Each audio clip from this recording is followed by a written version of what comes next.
Namaskar.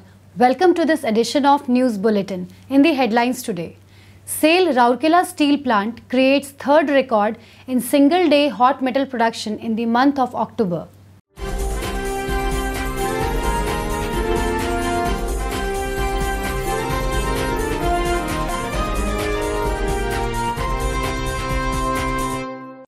And contract labours rewarded at hot strip mill of SAIL Rourkela Steel Plant for exemplary contribution.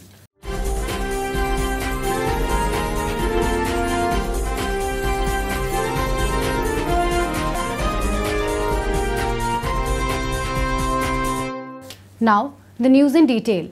SAIL Rourkela Steel Plant RSP continued its record-breaking spree by surpassing its single-day hot metal production figure for the third time in the month of October 2020. On 23rd October, RSP registered a new benchmark by producing 13,605 tons of hot metal from 3 blast furnaces, namely BF1, BF4 and BF5. Notably, the steel plant had clocked back-to-back records of single-day hot metal production on 15th and 16th October 2020. Mr. Deepak Chetraj, CEO RSP, congratulated the Blast Furnaces Collective and associated departments for the outstanding achievement and said, "Let's challenge our limits and give RSP a pride of place in the steel firmament."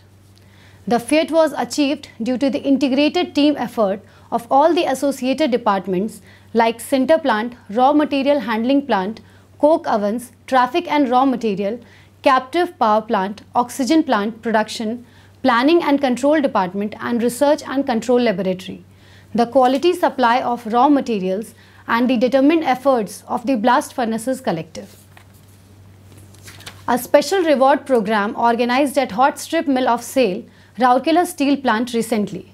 Mr. P. Murli, CGM HSM, awarded 5 contract labour of Messrs. TD Construction for their enterprising work. Mr. D.K. Yadav, GM Operation, Mr. R. Kujur, GM Electrical, Mr. B.K. Kumar, GM Mechanical, the sectional heads, other senior officers and the concerned contractor were present on the occasion, adhering to the norms pertaining to COVID-19. The program was coordinated by Mr. A.K. Pujari, Senior Manager, HSM. The contract workmen were awarded for clearing the debris and meal scale in the shortest possible time, thereby enabling the continuous rolling process, which otherwise would have been affected. It is worth mentioning here that below the Arvind chute ground level, the cooling water discharged through the channel had accumulated in the passage. This was a challenging task as it is one of the most critical places where approach is difficult. Earlier, such accumulations used to obstruct rolling for 3 to 4 days, hampering production. But the timely intervention and quick action by the contract labourers helped the rolling process to continue without interruption. That's all from the newsroom. Thank you.